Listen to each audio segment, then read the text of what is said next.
Good morning students. अभी तक की वर्कशीट में हमने लास्ट 29 वर्कशीट में अपने तीन ऋतुओं को कवर कर लिया था। आज हम लास्ट ऋतु के बारे में पढ़ेंगे, लास्ट सीज़न, जो कि है मॉनसून की वापसी यानी कि रिट्रीटिंग मॉनसून। इस पिक्चर में आपको दिखाई दे रहा है कि ये चार अर्थ नहीं है बच्चों, ये दिखाई दे रहा है कि the earth is actually rotating around the sun, यानी कि पृथ्वी जो है सूरज के क्या लगा रही है, चक्कर लगा रही है। तो सभी को पता है। अब ये जो अर्थ है, ये आप देख रहे हो यहाँ पर इस तरीके से ये चक्कर लगा रही है। पहले जो हम पढ़ रहे थे, जब मॉनसून का आगमन हो रहा था, तो पृथ्वी की दिशा कुछ इस तरीके से थी, जहाँ पर उत्तरी गोलार्ध में सबसे ज़्यादा सूरज की रोशनी का प्रभाव था, सूरज की गर्मी का प्रभाव था। अब जो हम पढ़ने वाले हैं रिट्रीटिंग मॉनसून, उसमें पृथ्वी घूमकर यहाँ आ चुकी है और यहाँ पर दक्षिणी गोलार्ध में प्रभाव ज़्यादा है। ये देखिए, दक्षिणी गोलार्ध में सूरज की गर्मी ज़्यादा है और उत्तरी गोलार्ध जो कि झुका हुआ दिखाई दे रहा है, वहाँ पर सूरज की गर्मी क्या है, कम होती है। तो इसकी वजह से आपको, वैसे मैं एक क्लियर पिक्चर दिखाती हूँ। ये देखिए, यहाँ पर उत्तरी गोलार्ध जो ऊपर वाला एरिया है वो सूरज से देखो काफ़ी दूर है, इस तरफ झुका हुआ है, जबकि ये दक्षिणी गोलार्ध का जो हिस्सा है वो सूरज के जस्ट सामने है, जिसकी वजह से दक्षिणी गोलार्ध में गर्मी वाली हवा चलती है, जबकि ऊपर क्या हो जाती है, ठंडी हवा चलने लगती है। आगे देखिए, यहाँ पर मैं आपको दिखा रही हूँ कि क्योंकि अब ठंडी हवा चलने लगी है तो हमारी लैंड कैसी हो गई है, लैंड हो गई है, लैंड का जो टेम्परेचर है वो ठंडा हो गया है। तो जहाँ पर ठंडा कम टेम्परेचर होता है वहाँ पर प्रेशर कैसा होता है, हाई, यहाँ पर लिखा गया है हाई प्रेशर। और इसके मुकाबले जो समुद्र है, वहाँ पर समुद्र का पानी जो है इस लैंड के मुकाबले गर्म है, इसीलिए यहाँ पर प्रेशर क्या होगा, हाई टेम्परेचर है तो प्रेशर लो होगा। हम सभी को पता है हाई प्रेशर से लो प्रेशर की तरफ हवाएं मूव करती हैं। अब हम क्या देखेंगे, पहले हवाएं यहाँ से चलती थी, समुद्र से ज़मीन की तरफ चलती थी, लेकिन अब हम देख रहे हैं कि अब हवाएं वापस रिट्रीटिंग हो रही हैं, ऊपर से हाई प्रेशर एरिया से किधर की तरफ आ रही हैं, लो प्रेशर एरिया की तरफ, यानी कि समुद्र की तरफ आ रही हैं। इसी को मॉनसून की वापसी या रिट्रीटिंग मॉनसून कहा जाता है।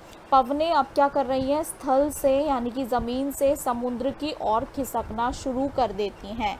अब उत्तरी मैदान में गर्म वर्षा ऋतु के स्थान पर, जो पहले गर्म था उसके स्थान पर शीत ऋतु में परिवर्तन का टाइम आ गया है। शीत ऋतु यानी कि ठंडी हवाएं चलेंगी, आसमान साफ, दिन का तापमान उच्च यानी कि हाई होता है, जबकि रातें क्या होती हैं, ठंडी और सुहावनी होती हैं। स्थल अभी भी आर्द्र होता है। आर्द्र मतलब ह्यूमिडिटी। कैसे, देखो, इससे पहले 2 महीने तक लगातार क्या हो रही थी, मॉनसून की वजह से वर्षा हो रही थी, जिसकी वजह से ज़मीन के नीचे जो ज़मीन जो है वो अभी भी कैसी है, ज़मीन के नीचे पानी अवेलेबल है और ऊपर से क्या हो रहा है, धूप भी निकली हुई है।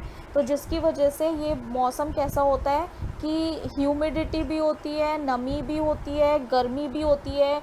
ये असहनीय सा गर्मी हो जाती है। अभी भी आप देख रहे होंगे कि दोपहर में बहुत ज़्यादा गर्मी है। ये बारिश के बाद वाला मौसम है, ये थोड़ा उच्च तापमान की वजह से असहनीय हो जाता है। तापमान भी ज़्यादा है और नमी भी है। नमी क्यों है, क्योंकि 2 महीने लगातार बारिश हुई थी। तो उच्च तापमान और आर्द्रता के कारण दिन का मौसम असहज सा हो जाता है, जिसे हम क्वार की उमस या अक्टूबर हीट बोलते हैं। नवंबर के प्रारंभ में निम्न दाब की अवस्था बंगाल की खाड़ी, अब ये देखो, ये है बंगाल की खाड़ी, इस तरफ बंगाल की खाड़ी की तरफ क्या होता है, वैसे आपको मैं एक बार ये पिक्चर और दिखा दूं कि ये देखो मानसून की वापसी हो रही है। मानसून वापस हवाएं लैंड से कहाँ की तरफ आ रही हैं, सी की तरफ आ रही है। ये डेट वाइज यहाँ पर आप देख सकते हो कि कैसे 1 सितंबर से ये विंड्स रिट्रीट यानी कि वापस होना शुरू कर देती हैं। 1 सितंबर से ये शुरू हुआ और लगभग 1 दिसंबर तक ये सारी हवाएं क्या हो रही हैं, वापस यहाँ समुद्र की तरफ आ रही हैं। पहले जब हमने देखा मॉनसून का आगमन हो रहा था तो हवाएं यहाँ समुद्र से चलती थी और ऊपर की तरफ लैंड की तरफ जाती थी। तो जब समुद्र से हवाएं चलती थी, यहाँ से जो हवाएं चलती थी और ज़मीन पर पहुँचती थी, तो अपने साथ पानी को भी लेके जाती थी, जिसकी वजह से बारिश होती थी। लेकिन अभी क्या है, ऊपर कोई समुद्र दिख रहा है आपको? नहीं, ऊपर कोई समुद्र नहीं है।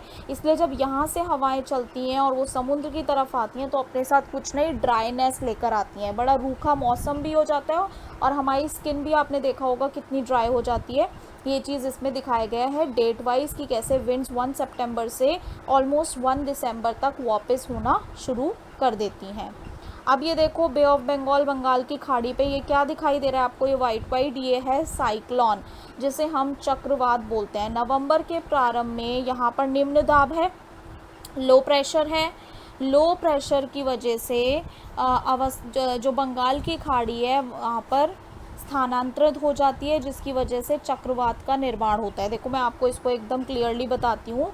यहाँ पर ये देखिए, यहाँ पे लो प्रेशर है, सी में लो, मैंने आपको बताया था हाई टेम्परेचर है। इसके मुकाबले, ज़मीन के मुकाबले समुद्र का जो टेम्परेचर है वो ज़्यादा है, इसीलिए यहाँ पर क्या है, लो प्रेशर है। और यहाँ पे तो हवाएं, ठंडी हवाएं चल रही हैं, ऊपर से ठंडी हवाएं आ रही हैं, तो यहाँ पे टेम्परेचर लो है, जिसकी वजह से प्रेशर क्या है, हाई है। हवा हाई प्रेशर से लो प्रेशर की तरफ आती है। देखो यहाँ से भी हवा आ रही है और ऊपर वाले एरिया से भी हवा आ रही है, नीचे वाले हाई प्रेशर एरिया से भी लो प्रेशर, समुद्र में जो है लो प्रेशर की तरफ हवाएं आ रही है, जिसकी वजह से क्या हो रहा है, एक तीनों साइड से जो विंड्स आ रही हैं और वो क्या क्रिएट कर दे रही हैं, ये देखो साइक्लोन क्रिएट कर देती हैं। आपको कोरियोलिस बल मैंने बताया था, कोरियोलिस बल की वजह से ये विंड्स जो है, high pressure winds low pressure winds की तरफ तो आ रही हैं, लेकिन क्या क्रिएट कर दे रही हैं, ये गोल गोल क्यों घूम रही हैं? कोरियोलिस बल की वजह से घूम रही हैं और चक्रवात बनाती हैं। तो यानी कि इस दौरान जब मानसून की वापसी होती है तो हाई प्रेशर स्थल से लो प्रेशर की तरफ, समुद्र की तरफ जब हवाएं चलती हैं तो बे ऑफ बंगाल यानी कि बंगाल की खाड़ी में चक्रवात को उत्पन्न करती हैं। ये उष्ण कटिबंधीय चक्रवात भारत के पूर्वी तट को पार कर विनाशकारी तूफान लाते हैं, जैसे कि आपने अम्फान तूफान के बारे में भी पढ़ा होगा। ये कोरोमंडल कोस्ट, ये वाला जो ये साउदर्न टिप है, ये देखो यहाँ से, ये वाले से लेकर नीचे तमिलनाडु तक के एरिया को हम कोरोमंडल कोस्ट कहते हैं, यानी कि कोरोमंडल तट पर अधिकतर वर्षा इन्हीं चक्रवातों की वजह से होती है। तो ये है मॉनसून की वापसी। जब मॉनसून की वापसी कब होती है? जब ऊपर से स्थल से नीचे यानी कि समुद्र की तरफ हवाएं चलती हैं। एक इस तरफ चलेगी और एक इस तरफ हाई प्रेशर से यहाँ पर अरेबियन सी की तरफ चलेंगी। तो ये हमारा आज की वर्कशीट कंप्लीट हो गई है, मॉनसून की वापसी। आई होप सो आपको ये वर्कशीट अच्छे से समझ में आई होगी। In case if you have any doubt तो आप अपने क्वेश्चन को लिख सकते हैं, जिस पर हम आगे डिस्कशन करेंगे। Thank you so much.